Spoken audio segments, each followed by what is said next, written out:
The lights in the rainy night stretched his shadow long and thin. Thorne stared straight into my eyes, his voice as calm and icy as a block of ice. "You're nothing but a breeding tool, far beneath me." When those words struck me, I expected to burst into tears, to scream hysterically, demanding an explanation. But deep down, something that had been tightly coiled inside me didn't shatter. Instead, it suddenly fell utterly silent, a silence sharper than any scream, like an ice pick slowly chipping away at every last shred of hope. Suddenly, I no longer wanted to struggle for this marriage that had long since rotted away. I no longer yearned for him to notice my existence. Slowly, I retreated into my own shell, becoming exactly the kind of person he'd feared most: cold, distant, impenetrable. By the time he finally, belatedly, realized the weight of this transformation, it was already too late. My name is Eloise Clare, and this is the story of how the cruelest words became the very beginning of my freedom. Before I share my story, I'd like to know you're with me. Just say, "I'm listening" in the comments, or let me know where you're from. I'm really curious about how far my story might reach. Sometimes, even the tiniest connection can make a story feel truly heard. Thank you all. And now, my story begins. If my voice resonates with you, even just a little bit, I'd sincerely ask that you consider subscribing to this channel. Your support will help me keep telling these stories, especially those that many women don't dare to speak out loud about.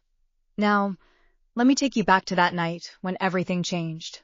My name is Eloise Clare, and I'm 34 years old. I'm the mother of twins, Peregrine and Ione, and I live in Akron, Ohio. Most mornings start pretty much the same way: packing lunches, tying shoelaces, mediating little sibling squabbles, and then getting the kids into the car before the morning rush on Eagle Street hits. After dropping them off at school, I drove straight into the city center to take up a job as an ancient book restorer at a cultural heritage preservation organization. The work is demanding, requires extreme patience, and can sometimes be exhausting, but at least it's predictable. My marriage, on the other hand, has long since lost that predictability. As I navigated the morning rush hour traffic, I found myself once again thinking about the imbalance in our family. It's me who's holding everything together: the family budget, the schedule, school forms, doctor's appointments. Meanwhile, my husband, Thorne Harmon, spends most of his time chasing the latest wave of men's spiritual healing retreats. He calls it soul awakening. I call it escaping from reality. Lately, I've even stopped bothering to define it anymore. Things weren't always like this. Years ago, we met at a cultural heritage forum in Minneapolis. Back then, he was charmingly magnetic, confident, articulate, and brimming with theories about spiritual growth. I was drawn to his ability to talk passionately for hours on end about the meaning of life and self-fulfillment. At the time, I thought we were on the same wavelength. After we got married, we rented a small house in Akron, dreaming of building a stable, solid life for our family. For a while, we really did have that kind of life. But everything changed completely after our twins were born. I went back to work, taking on all the daily childcare chores: feeding, changing diapers, soothing them to sleep late at night, on my own. Meanwhile, Thorne quit his job as a museum curator and threw himself wholeheartedly into what he called authentic masculinity. The more I devoted myself to the family, the more he immersed himself in the spiritual world. Often I'd lie awake late at night, feeling as though I were chasing after him, only to find that he kept slipping further away from me. As his views shifted, our rift grew deeper and deeper. He'd constantly accuse me of being too busy with work to tap into my feminine energy and of not understanding his spiritual journey, comments that steadily eroded my sense of self. Gradually, I came to realize that I was no longer his partner.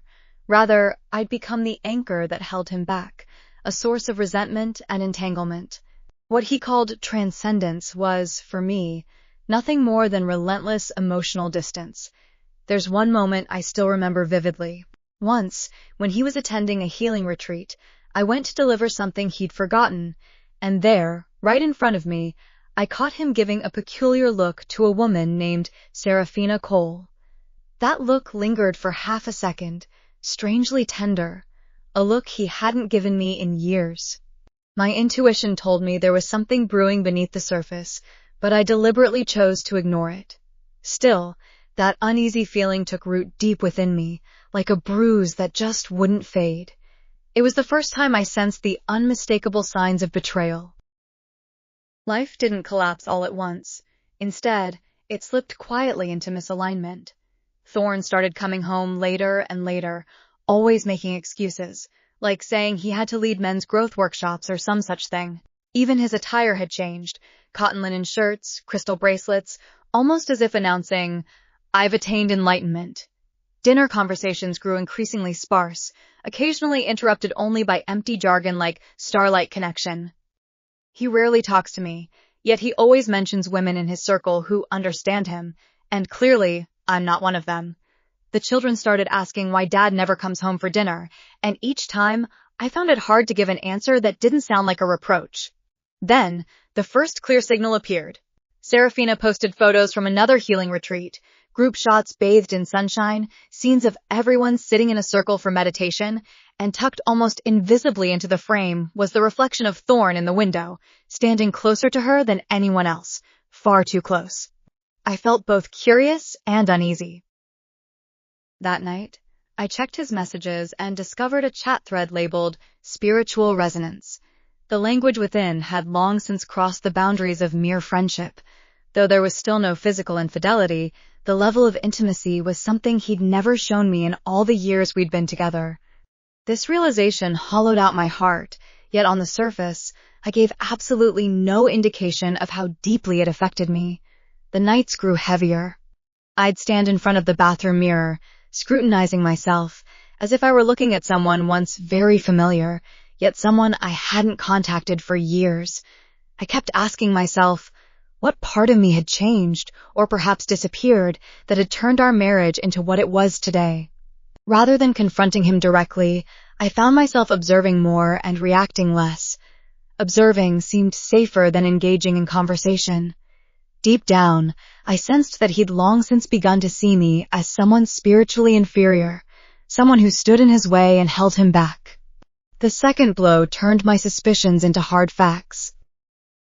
A colleague told me she'd seen Thorne and Serafina laughing and leaning forward toward each other at a cafe in the Grove district, completely unlike the dynamic between a mentor and a mentee. That very night, I gently confronted him, but he didn't hesitate to lie, claiming he'd spent the entire day at a healing retreat in Santa Fe. It was precisely this effortless ease with which he lied that finally broke me, the fact that honesty had become nothing more than an option for him. Lying in bed, I kept pondering again and again. If he had nothing to hide, why would he have kept his whereabouts a secret? I was no longer afraid of the question itself. What really frightened me was the answer. That night, as I drove home, my body felt as heavy as if it were encased in lead. After working continuously for 12 hours, I'd urgently taken Peregrine to see a doctor for his fever and even gone to pick up Joanne from choir practice, all just hoping for a brief moment of peace. But when I stepped into the house, all I found was emptiness. The warmth that had once filled these walls had long since vanished through every crack. I tossed my keys onto the counter, walked into the kitchen, and felt every muscle ache. My thoughts were sluggish, mired in a thick fog. Thorne stood by the sink, slowly rinsing a cup. His face wore that familiar cold, calm composure, but that night it seemed sharper, more distant, as if I'd somehow intruded into a life completely unrelated to him. Suppressing the warning bells inside me, I softly asked him, "You must be exhausted today, huh?" hoping he'd notice how drained I was. But he neither turned around nor shifted his shoulders. Instead, he uttered the words that would haunt me for the rest of my life, a cruel remark that cut straight to my heart. "To me, you're nothing more than a breeding tool, a vessel for bearing children, not a real partner." Those words came so coldly and precisely that at first I couldn't even react. His tone was flat and steady, almost as if he'd rehearsed them, as if he'd practiced saying them countless times until he could utter them without a trace of emotion. He kept rinsing that utterly useless cup as if it were the only thing worth his attention. "You've lost all your feminine energy. You're holding me back from spiritual growth. Serafina is the one who truly understands me and resonates with me. You never have been." I stood there, frozen stiff, my heart pounding against a suddenly constricted chest. I expected anger, tears, or some other kind of reaction, but nothing came. All I felt was a tight, suffocating pressure in my chest, as if someone had reached inside and squeezed out every last bit of air. Still, I remained silent. Then, in that same calm voice, he added, "Right now, we're just partners co-parenting our child. I need a real partner, someone to walk alongside me on the path of my life." That was his final blow. It wasn't uttered in anger, nor blurted out during an argument. Rather, it felt like a decision he'd already accepted long ago, made even before I'd stepped into the kitchen. In that moment, I realized he no longer saw me as a person, let alone as an equal partner. To him, I'd become nothing more than a role, a function, a box he'd checked years ago and now wanted to discard. I didn't argue. Something deep inside me snapped completely, yet at the same time, clarity washed over me like never before. I took a step back from the counter, my voice fading away. My body moved instinctively. Alone, I walked into our bedroom, the bedroom that, from that moment on, belonged solely to me, and gently closed the door behind me. Standing in front of the mirror, I could hardly recognize the woman staring back at me. I spoke to her softly, yet with unwavering resolve. If he sees me merely as a vessel for procreation, then starting tomorrow, I'll become exactly what he fears most, self-reliant, silent, and no longer influenced by him. That night, instead of crying, I opened my laptop, created a new folder on my desktop, and named it Exit Strategy. One by one, I listed every overlooked moment, every irresponsible choice, every instance when he abandoned our family under the guise of spiritual growth. I knew this wasn't a fleeting impulse. It was the beginning of the end, an irreparable rift, the moment when I finally chose myself over the ruins of our once shared life. I woke up before sunrise, not out of anxiety, but because of a strange, piercing clarity. The heaviness from the previous night had dissipated, replaced by a profound sense of calm, as if my emotions had been completely cleared away. I moved quietly around the house, preparing breakfast, packing lunches, and gently rousing the children, all with practiced ease and composure. I didn't check to see whether Thorn was awake, nor did I ask how he'd slept. For the first time in years, he wasn't part of my morning routine. Just as I was tying Ayuni's shoelaces, he walked into the kitchen. He stared at me for what felt like an eternity, as if struggling to connect the woman who'd been so cruelly insulted last night with the quiet, unassuming figure standing before him now.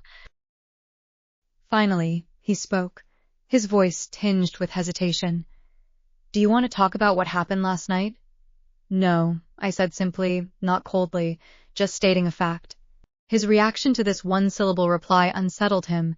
I could see his brow furrowed, his posture subtly shifting.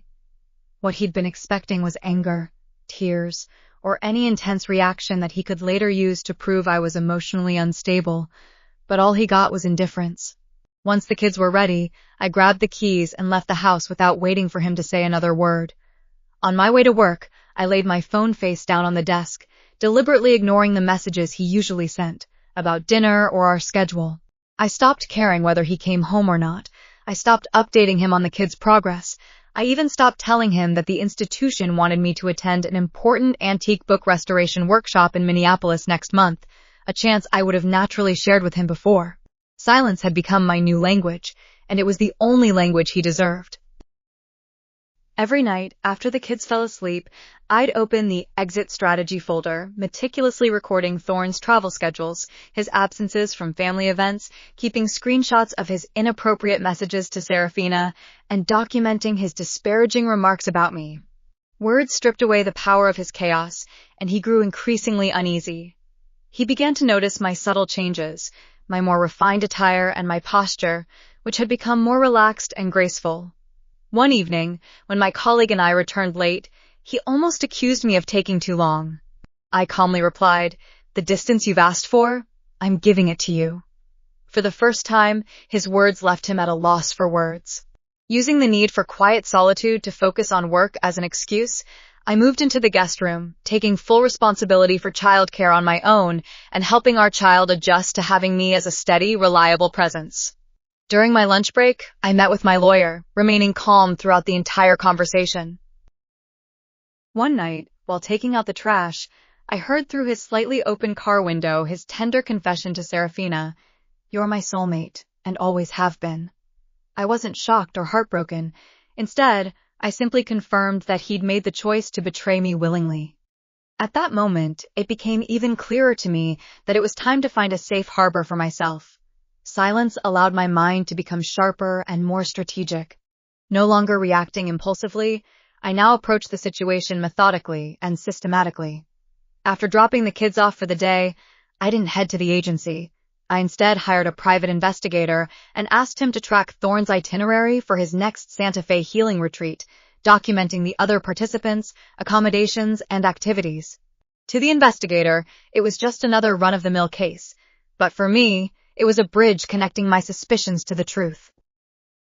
Back home, I meticulously went through our bank statements with the same precision I use at work, cross-referencing the dates he claimed to have been at the healing retreat with his credit card transaction records.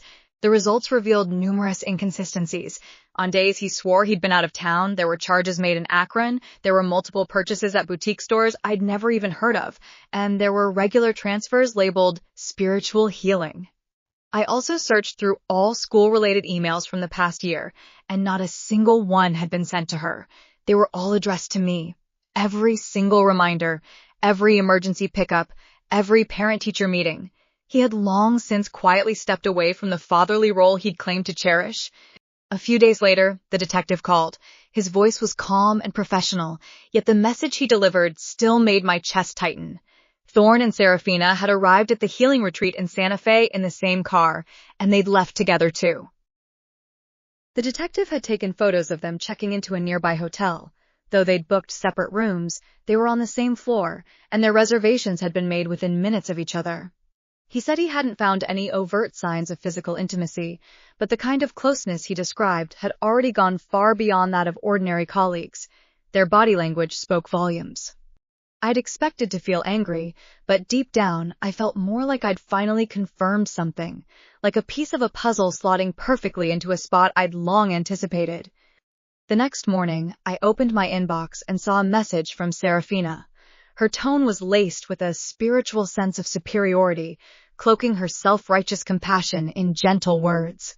She wrote that I should set Thorne free, allowing his soul to evolve freely, claiming that I was holding him back with energy rooted in fear. She presented her intervention as a divine calling, not an intrusion into our marriage. After reading her words, I realized that she genuinely believed she was doing something noble, while my family was merely a sacrifice on her path toward enlightenment. I didn't respond. She wasn't worth even the tiniest reaction from me. Meanwhile, Thorne grew increasingly agitated. My silence made him uneasy. He'd casually toss out some superficial questions, waiting for me to take the bait. "Are you okay? You seem a bit distant lately." When I remained unresponsive, he tried a new approach. One morning, he complimented my outfit, a habit he hadn't shown in years, and then casually suggested we have dinner together. As I watched him go through the motions, I noticed every forced smile he gave. It wasn't that he missed me. It was the sense of control he'd once had that he longed for. After digging deeper into our finances, I uncovered an even more painful truth. He'd been using our joint savings to pay for Serafina's multiple healing retreats, with transfers labeled spiritual coaching going directly into her account. What disturbed me wasn't the financial loss itself. It was the fact that he'd been using our family resources to fund an extramarital relationship, yet he'd turned around and accused me of being spiritually incompatible. I met with my lawyer and shared these findings. My lawyer made it clear that I had strong grounds to seek primary custody and advised me to meticulously document evidence of my sole parenting responsibilities, my handling of household matters, as well as detailed records of both our incomes and financial contributions. Gradually, the framework for my divorce case began to take shape. Then, suddenly, Thorne changed his attitude. Upon learning that my organization might be setting up a research branch for ancient book restoration in Minneapolis, he asked me to take charge of it, meaning I'd finally be able to leave with the children. This possibility deeply unsettled him, and he began desperately trying to save our marriage. He talked about getting back together and growing together, but his motives weren't love at all. They were fear. Fear of losing the stability, companionship, and emotional support I provided. I saw clearly that what he really wanted wasn't a wife at all. He just needed someone to blame yet rely on, a steady anchor he could hold on to, and I was ready to cut free from that dependency. My indifference shocked Thorne. First, he invited me to dinner to discuss reconciliation. The next day, he even suggested I take a vacation to rebuild our shared spiritual energy. But I recognized that this concern was nothing but a mask for panic, so I replied casually, "I'll think about it," neither agreeing nor refusing. It was precisely this mild response that made him even more uneasy than a direct rejection would have. Throughout it all, I remained focused on my work, my children, and gathering evidence, deliberately keeping my distance from Thorne and refusing to initiate any emotional connection. This emotional detachment was something he couldn't avoid. His calm exterior gradually began to crumble. One evening, in the living room, he confronted me, accusing me of being cold and heartless, but he'd forgotten that it was right here, in this very kitchen, that he'd once called me a mere breeding tool. Just then, a female colleague sent me a text that made me smile, and he suddenly shot me a sharp, probing question. "Are you seeing someone?" I shot back. "Since our marriage is long over and I'm no longer your partner, why do you even care where I go or who I see?" He fell silent, utterly defeated. Seizing the moment, I recorded our entire conversation, and from then on, I kept meticulously documenting every sign of his contradictions and instability. Then, in an instant, something else came to light, revealing even more of his true thoughts. As he sat on the sofa scrolling through his phone, he tried to change his password but accidentally left several notifications visible. And there it was, the name Serafina, followed by a preview of her latest message. "Have you told her yet? She needs to set you free." This statement confirmed what I'd been suspecting all along. He didn't want to end the marriage himself. He wanted me to make that decision so he could preserve his image within his spiritual circle. He wasn't someone seeking peace. Rather, he was someone desperate to avoid the consequences. Armed with this new understanding, as I began to observe his behavior more closely, another painful truth became glaringly obvious. He didn't want to lose control over me, neither emotionally nor financially. I provided him with a steady income, childcare, and a stable life structure. Without me, there was simply no solid ground left for him to stand on. The mere thought that I might accept the promotion in Minneapolis and leave with the kids sent him into a complete panic. He wasn't fighting for our relationship. He was fighting for his own convenience. The final push came from someone I'd never expected. He'd once attended Thorne's healing retreat and had privately reached out to me, saying he felt it was important to let me know that in his workshops, Thorne had shared details about our marriage, portraying me as a limiting force that Thorne needed to break free from. He'd turned our real life, our genuine struggles, into material for his teaching. My private pain had become his performance. Hearing this, even the last shred of restraint I'd been holding on to vanished. It was no longer about his feelings for Serafina, nor about what he hoped to get from me. It was about dignity, a dignity that, before I even realized it, he'd already stripped away from our marriage. That evening, after putting the children to bed, I sat at my desk, adding the final few pages to my files. Financial records, school documents, screenshots, and written statements. When I closed my laptop, everything was ready. I had enough evidence, enough clarity, and enough strength. The next morning, I called my lawyer and scheduled a meeting. I'd been preparing long enough. Now it was time to take action. That night, the house was unusually quiet, and my silence felt heavy and resolute. After weeks of planning and gathering evidence, this silence was no longer the same as before. The children were already fast asleep. Soft breaths drifted down the hallway, and in the kitchen, only Thorne and I remained. He sat at the table, scrolling through his phone, completely unaware that this would be the last time he'd ever sit here as my husband. I stepped into the kitchen, clutching a thin folder, my heart steady and unshaken. I placed the folder on the table, and Thorne looked up, smiling, as if my silence were a sign that I'd softened. He opened his mouth to ask if we should talk. "Let's talk about the future," he said. I responded calmly, shattering his hopes of reconciliation right when they were beginning to emerge. "I want a divorce." At that instant, he froze, as if he couldn't accept that I was the one ending the marriage. He demanded, "Why?" I pushed the folder toward him. "The answers are all right here." Inside were documents proving his absence from school events, bank statements showing payments made from our joint account for Serafina's healing retreat and spiritual coaching sessions, my personal calendar detailing my solo parenting schedule, and even photographs taken by a private investigator, pictures of him and Serafina together at a healing retreat in Santa Fe, staying in adjacent hotel rooms on the same floor. As he flipped through the pages, his face flickered with a succession of denials. First, insisting it was all a misunderstanding, then trying to apologize, apologies that felt hollow and utterly empty. When all his attempts failed, anger took over.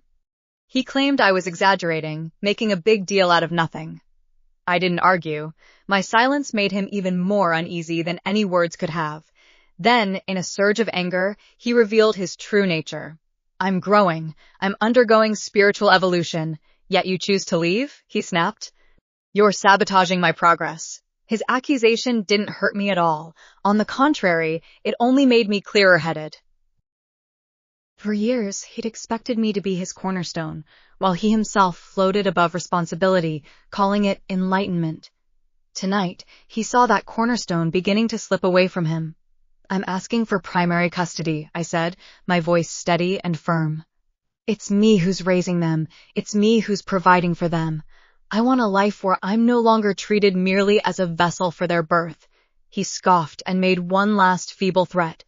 "The courts tend to favor fathers who are actively involved in their children's upbringing. I run workshops. I understand their emotional needs." I placed a stack of emails, sent to me exclusively from teachers, coaches, and doctors, in front of him. He immediately understood the truth. In his frantic attempts to defend himself, he admitted that he'd missed nearly every single meeting that year. Yet another piece of evidence, yet another stark reality. When he could no longer come up with any excuses, I stood up. "From the night you called me a breeding tool, I've been preparing for this moment," I said calmly. It was the first time I'd spoken those words aloud, and saying them felt like finally releasing something that had been weighing heavily on my chest. He slumped back in his chair, his hand clutching the folder, trembling uncontrollably. I left the kitchen, leaving him alone there, facing all the mistakes he'd once tried so desperately to hide. For the first time, I felt victory. Not victory over him, but victory over the fear that had held me captive for far too long. The divorce proceedings moved faster than anyone had anticipated. Thanks to the clarity and organization of my evidence, the court efficiently advanced the case. With a firm yet composed demeanor, I described the structure of our daily life. Every school pickup, every doctor's appointment, every evening when I was left to handle the children's routines all by myself, while Thorne remained immersed in his spiritual world. Teachers confirmed this, the pediatrician confirmed it, and even his own calendar bore witness to it. Thorne tried to portray me as cold and emotionally detached, but the evidence refuted every single one of his claims. His own financial records and his own emails undermined his position before he could even begin to construct his narrative. In the end, the ruling was crystal clear. I was awarded primary custody, while he was granted visitation rights, alternating weekends and weekly dinner visits. Considering the instability of his income from the healing camp, the judge ordered him to pay a modest amount in child support. When the verdict was read aloud, something deep inside me finally relaxed. My children would have stability, and I would finally find peace. Soon after the divorce, Thorne quickly began to feel the consequences. Word spread within the healing camp community that he'd been using his personal marital disputes as teaching material, and his followers started to drift away. Workshops were canceled, members quit one by one, and the leadership he'd built up with arrogance and jargon crumbled under the weight of the truth. Even Serafina left Akron not long after, joining another spiritual group and abandoning the man she'd once claimed to guide. Meanwhile, I was doing quite the opposite. I kept growing. I accepted a promotion in Minneapolis and moved into a house overlooking Lake Calming. The children adjusted to their new school with ease, delighted by the bigger classrooms and the quiet mornings. I've created a life that's both orderly and filled with warmth, something our marriage had lost years ago. I've even started dating someone, a botanist I met in a nature class for kids. He's kind, down to earth, and the kind of person who genuinely listens to what I say without turning my words into spiritual jargon. A few months later, Thorne showed up at my doorstep looking utterly defeated, his former confidence completely gone. Sobbing, he confessed his mistakes, claiming he'd been manipulated by Serafina, and now no one believed him anymore. He begged me to give him another chance. I calmly shook my head and asked him in return, "Have you forgotten? I'm just a vessel for bearing children. We're now merely co-parents raising our child together." Those words shattered him completely. For the first time, he understood that the harm he'd caused could never be repaired. I gently closed the door, feeling a profound sense of relief. From that moment on, my life became brighter and more vibrant. The kids said I was smiling more often now, and they noticed that I'd adapted to our new environment, enjoying our weekend outings and our little rituals all to ourselves. I realized that I hadn't just left a marriage. I'd also freed myself from the old version of me, the one that had accepted being belittled. Looking back on my journey, every step of painful struggle has led me toward a life defined by choice, self-respect, and freedom. That cruel remark he made about me being just a breeding tool became my turning point. It didn't break me. Instead, it awakened the strength that had always been inside me. Once the dust settled, on a quiet night, standing alone in my new home and watching my sleeping children, I finally stopped fearing the silence. I looked back at the path I'd traveled, from the woman who used to humbly apologize for her marriage to the strong woman who'd endured the pain and come out stronger. In the collapse of my marriage, I found a truer, clearer version of myself, more empowered and more aware. I came to understand exactly what love and respect mean to me, and I also clearly defined the boundaries I'd never again allow myself to cross. Some days, memories still bring a faint pang of pain, and I find myself wondering, how long had he practiced before saying those words? But even so, those words no longer define me. Now, the only thing that truly defines me is the choices I've made since then. I chose myself. I chose my child. I chose a life in which my values will no longer be questioned or belittled. From now on, every step I take is a step further away from the woman he tried to destroy, and toward the woman I was always meant to become. If you've listened this far, thank you. Sharing this story hasn't been easy, but I hope it'll remind someone out there, you're not trapped. Someone just made you believe you were. You have the right to leave, the right to rebuild, the right to start over, even if the whole world tells you otherwise. You deserve so much more than the bare minimum others have offered you. Before you go, if my stories resonate with you or make you feel less alone, please consider subscribing to this channel. Your support helps me keep sharing authentic, raw, sometimes challenging, but always necessary stories. Leave a comment or let me know where you're listening.